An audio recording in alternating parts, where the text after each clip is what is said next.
In 29th place, we have Alex Wiener. Yeah!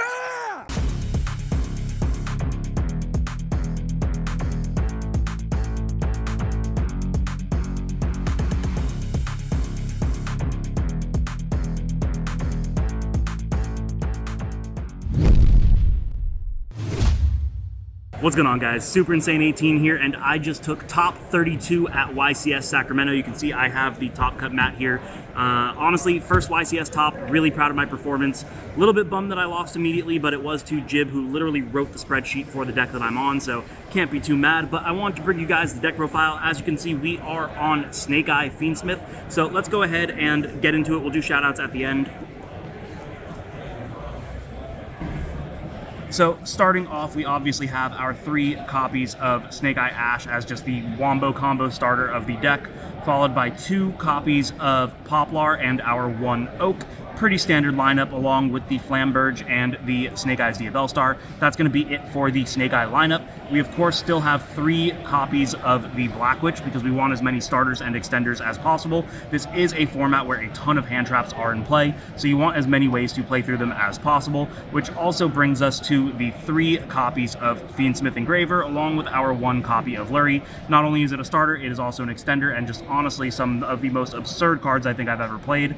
But that is it for the regular monsters. We then have a bunch of hand traps. We are on 3 copies of Effect Veiler, 3 copies of Ash Blossom. We are only on 2 copies of Ghost Ogre, but this card was by far one of the most clutch hand traps that I had this weekend.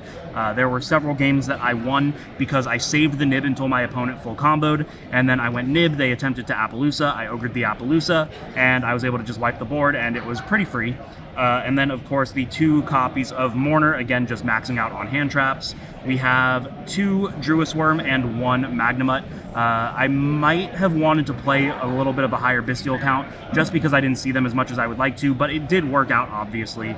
And then finally, we have 3 copies of Nibiru. That is going to be 16 hand traps. We do technically also have 3 more with 3 copies of Infinite Impermanence, the honorary hand trap that's actually a trap, for 19 total in the main deck. After side deck, I'm at 25 hand traps, so we just always want to make sure that we have a way to stop our opponent this format. Onto the spells, we have our 3 copies of Wanted. Of course, it is the combo starter, along with our Divine Temple and Original Sinful Spoils. We do have our 1 copy of the Fiendsmith Tract, and to finish out the deck, of course, are 3 copies of Bonfire, leaving the main deck at 43 cards. We're going to go ahead and show you guys the extra now. Of course, we have our Fiendsmith fusions. We have the Lacrima, the Desiree, and the Honorary Fiendsmith with Necroquip. This actually came up a couple of times during the tournament, so I'm definitely glad that I played it. And then onto the XYZs, we only have the 1 Beatrice, of course. We've got some of our Fiendsmith links with the 1 Requiem, the 1 Sequence, and the Honorary Fiendsmith in Moon. Absolutely cracked cards. Don't really know what else to say about them. But that's going to be it for the Fiendsmith package. Then, of course, we are on 1 copy of Anima and 1 copy of Hida, just generically good cards. The Anima came up quite a bit using it to bait an opponent's Appaloosa. And then, of course, the IP and the SP as the powerhouse Link 2s that you want to end your board on, just to be able to have additional interruptions on your opponent's turn.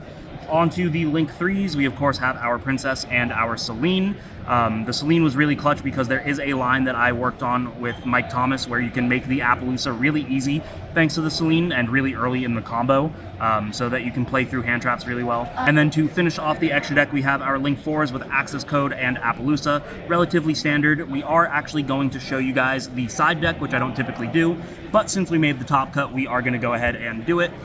Starting it off, we have our 3 copies of Mulch Army. This card came in so clutch, and it is an incredible story because I did not have these cards when I wrote them on my deck list, and I put them on there pretty much in hopes that I'd be able to find them before the event started, and I was able to. So thankfully, I was able to get these, and they are just incredible cards. Definitely won me a game or two. Pairing that, we have our Phantasmes, which are what you're pretty much siding in every time you're going second, just to kind of put yourself on 26 or 25 hand traps to just draw through your game and make sure that you can play more than your opponent can. Then we have 3 copies of Cosmic Cyclone. This is for Rogue, essentially, and it did really come up. It was kind of like an anime moment. In the final round of Swiss, I was against Runic Stun, and we went to game 3. So I went into Fiendsmith, into Tract, into Lurie. On the Lurie effect to summon, he dogwooded. I summoned the Lurie. He gained 200 life points. And then I just ended my turn. I didn't want to give him any more because we only had a few minutes left on the clock. And knowing that he was on Runic Stun, he has to skip his battle phase and has no way to deal damage. He ends up banishing a few cards off the top of my deck with some Runic cards. And then he ends with like 6 in hand plus the field spell. So during my turn, I play under 5 summons. I put enough for damage, but I'm like afraid of what he might have in hand. So I use the Wanted effect to draw, and I draw into the Cyclone off the top. Cyclone hit the field spell. He has to chain one of his cards to summon. He summons, I make Flamberge, push it into the back row and swing for game. So it came in really, really clutch, and I'm definitely glad I played it. And then for our going first cards, of course, we have our 3 copies of Triple Tactics Talent to side in for the hand traps, and our 3 copies of Skill Drain. I opted for Skill Drain over the Angel of Blue Tears line because the Angel of Blue Tears line already implies that you're winning. If you have the ability to Beatrice for anything other than your combo pieces, you're already ahead and you're already full comboing. So I just wanted something that was a little bit more impactful if you were behind, if maybe you ran into a bunch of hand traps. You can go ahead and set the Skill Drain and just win the game off of it. And it worked out really well, so I'm really glad I played it. And that's going to be it for the deck profile. I do just want to do a couple of shout outs. We are going to shout out all of these beautiful people here in these tokens. We've got the Bubble Boys, we have our PA friend group, and of course our Vegas friend group as well. I also want to shout out all of the Vegas players that are here and have congratulated me on my top. Again, this is the first YCS top of many more to come. So yeah, there you guys have it. You know the deal. If you like the video, make sure to subscribe, hit the notification bell, like, comment, share with your friends. And as always, thank you guys for watching. Last shout out, Dueling Guard. They sponsor the channel, obviously, using code INSANE18 or my link in the description down below. You can get 5% off your entire order. Thank you guys so much for watching. I am so hyped to be here, and we will see you next time.